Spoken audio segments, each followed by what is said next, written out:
Finissons. Alors, finissons rapidement. J'ai dit 2 choses et puis on a fini. Donnez-moi juste 20 minutes et puis on a fini. Qu'est-ce que les erreurs des pères nous enseignent? La première chose, c'est la suivante. Quand vous voyez Pierre, Jésus lui a dit, je vais me sacrifier. Il lui a dit à Jésus, non. Si tu parles de ta mort, c'est que tu n'es pas un homme sage. Vers la fin de sa vie, quand la mort est venue vers lui,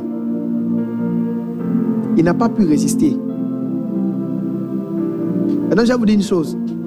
Pourquoi parmi tous les disciples, c'est Pierre qui a été ouvertement menacé par la mort? Parce que c'est Pierre qui a repris Jésus sur cette affaire d'être courageux. Quand Jésus parlait de son courage, il dit, moi, je vais aller mourir. Il n'a pas vu dans son père un homme courageux. Il a vu dans son père un homme inconscient. Donc, il a manqué la grâce d'être quelqu'un de courageux.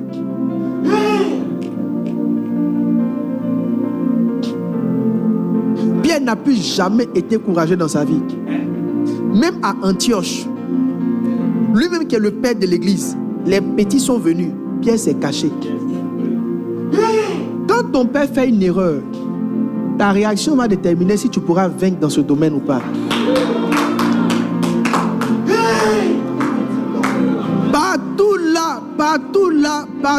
Partout, tous les domaines dans lesquels tu parles, c'est-à-dire si tu parles de ton père dans un domaine, les esprits qui sont venus l'attaquer viendront t'attaquer.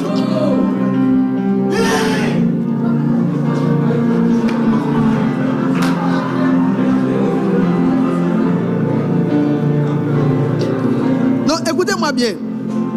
Écoutez-moi bien. Est-ce que vous savez que Pierre aurait pu avoir une vie différente si le jour où Jésus a dit qu'il allait mourir là, Pierre n'avait pas mis sa bouche dedans. Il aurait juste dit laisser l'affaire du gars. Mais comme il a dit au gars, tu es insensé de parler de mort. Tu es insensé de prétendre être courageux devant la mort. On dit ok, toi seulement, rendez-vous. Il y a une chose que tu as dite à un moment donné qui a donné droit à un esprit de te réclamer. Maintenant, Jésus a dit à Pierre, au fait, ce que tu vas vivre, on appelle ça une réclamation. Il dit, Simon, Satan... Mais vous savez ce que réclamer veut dire? Réclamer, là, ça veut dire que tu dois quelque chose qu'on vient prendre. Mais qu'est-ce que Pierre devait au diable pour que le diable vienne réclamer quelque chose? Pierre a voulu faire passer Jésus pour un immature devant ses propres enfants. Alors qu'il essayait simplement d'essayer d'être courageux. Le domaine dans lequel il a voulu faire passer Jésus pour immature, là, c'est un domaine dans lequel il n'a jamais eu de force. 2, c'est le domaine dans lequel Satan aussi est venu l'éprouver. Au lieu d'admirer le courage de ton maître devant la mort, tu t'es dit que c'est un inconscient. Donc les démons sont venus aussi te montrer qu'il n'était pas inconscient, mais il était amoureux de son père.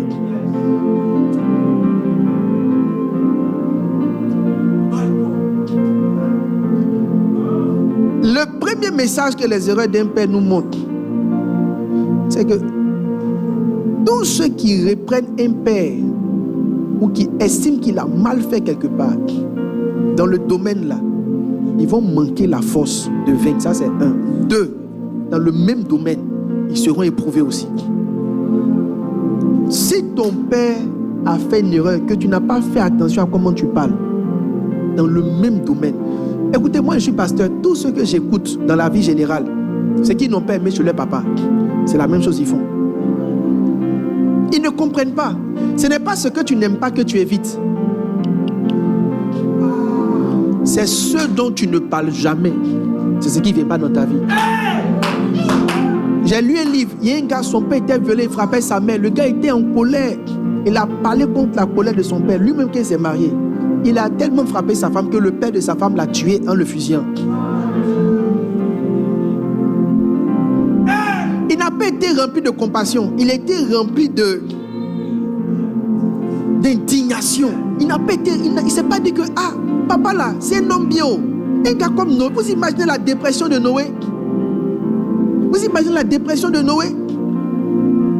Vous tous qui êtes ici là, s'il y a un déluge et puis tu apprends que tous ceux-là sont morts, et que c'est toi et puis ta femme vous êtes restés, tu penses que tu seras en paix? Noé avait une famille, il avait des frères, il avait des amis, il a grandi quelque part. L'eau a tué tout le monde. C'est vrai, il est sorti vivant. Mais à un moment donné, le souvenir de son passé a commencé à l'affecter. Peut-être pour noyer cette douleur d'avoir perdu tous ses parents dans le déluge là. Il a pris 2 bouteilles de vin pour essayer d'enlever la dépression de son cœur. Son fils Cam n'a pas vu un père malheureux. Malheureux de se retrouver seul avec que ses enfants. Ses amis sont morts. Si Noé est né, si Noé est vivant, c'est qu'il avait papa et puis maman. C'est que Noé devait avoir une famille. Tout cela, le déluge les a tués. Si c'est toi, est-ce que tu ne vas pas chercher un moyen de noyer ta peine? Pourquoi vous n'avez pas vu dans l'erreur de votre père la faiblesse d'un homme qui recherchait de l'aide? Pourquoi vous n'avez pas vu dans l'erreur de votre père l'envie de bien faire, mais il n'a pas pu bien faire? Souvent on peut être colérique, mais pas parce qu'on veut être colérique, nous-mêmes on cherche la solution. Cette génération, celle que je vois dehors, celle qui est rentrée dans les églises et qui a décimé les églises, est une génération sans cœur. C'est une génération sans cœur. Mon père est mort il y a 1 an.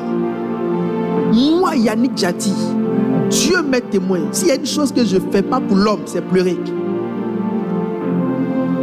Je ne pleure pas pour l'homme. Je pleure quand j'adore. Mais je ne pleure pas pour l'homme.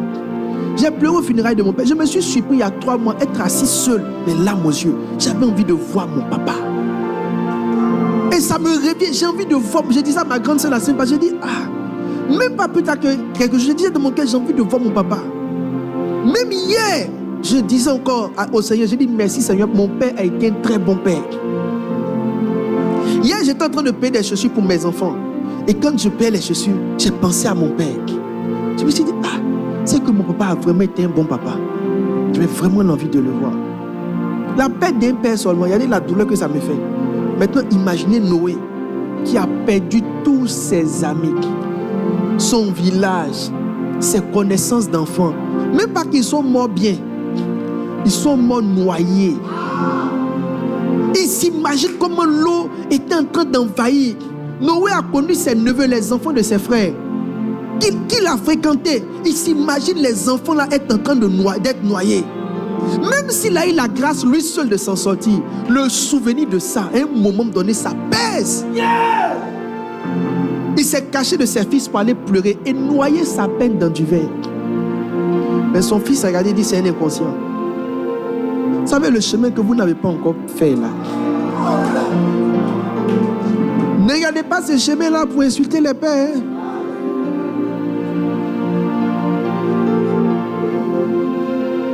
Je dis toujours à tous ceux qui dans leur cœur ont quelques ressentiments par rapport à moi, je leur dis, je prie, et toute ma prière c'est que vous deveniez pasteur un jour.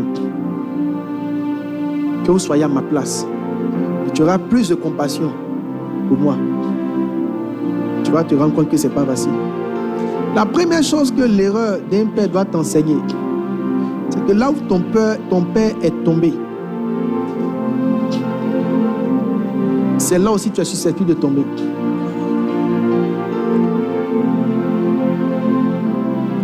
Maintenant, la deuxième chose que les erreurs d'un père nous enseignent, c'est que là où David est tombé, c'est là où Absalom est tombé, c'est là où Amnon est tombé, c'est aussi là où Salomon est tombé. Au lieu de rire là, il faut te dire que c'est sur ton chemin là-bas. Si tu veux savoir ce dans quoi tu vas tomber demain, il faut voir ce dans quoi ton père est tombé. Et commence à pleurer pour demander l'aide de Dieu. L'erreur d'un père t'annonce tes batailles futures. Tu vas beau parler, mais c'est ton père, donc c'est dans votre chemin. Toi tu es là, Des gens qui prient, qui jeûnent. Eux, ils divorcent. Et puis toi, tu t'assois pour parler de ça. Et c'est toi. Non, écoutez-moi bien, ce qu'il dit est très sérieux. Jean-Louis, donne-moi une petite note. J'ai envie de dire 2 choses et puis on a fini. Donne-moi ta note que tu aimais bien là. Que j'aimais bien. Jean-Louis ne retient pas ses notes. Ok, c'est ça. Écoutez-moi bien. Non, c'est ça, mais il y a une autre note, mais ça aussi c'est bon. Écoutez-moi très bien. Quand des gens avec un tel niveau de piété divorcent, il faut aller pleurer. C'est-à-dire qu'il faut aller pleurer, pleure. Ça fait des mois que je pleure devant Dieu. Je ne sais pas comment moi j'ai fait pour rester dans le ministère. L'assurance que tu as en toi, si tu ne perds pas cette assurance, toi tu es mort. Hein? Des gens avec une piété que toi tu n'as pas. Les gens qui ont connu Dieu comme toi, tu ne connais pas. Ah frère, tu es un nouveau venu. Hein? Hey. Donc quand tu es dans une lignée spirituelle, il ne faut pas bavader. Quand tu vois où ils sont morts là, pleure en même temps. Qui me délivrera? Qui me délivrera? Et soupire à Dieu pour qu'il te délivre. Maintenant, qu'est-ce que l'erreur d'un père renvoie comme message? Numéro 3, j'ai dit c'est puis on a fini. L'erreur d'un père, pour toi, c'est l'opportunité que Dieu te donne de décider comment toi tu seras traité quand tu vas tomber.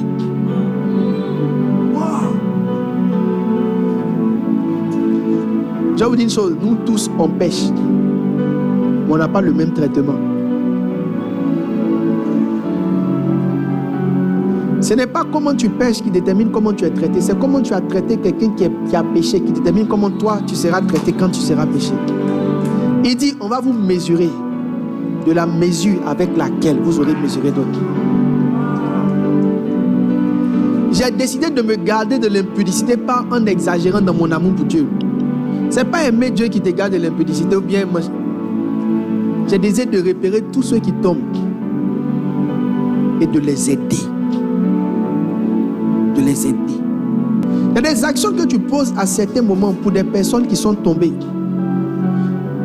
qui font que toi, le jour où tu tombes, 1, ça va passer inaperçu. 2, Dieu va t'aider. Ce n'est pas toutes les chutes qui font tomber tout le monde.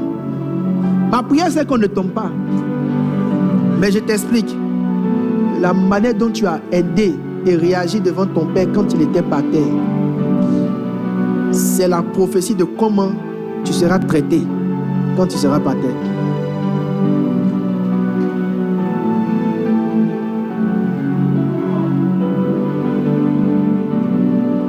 Que Dieu te bénisse.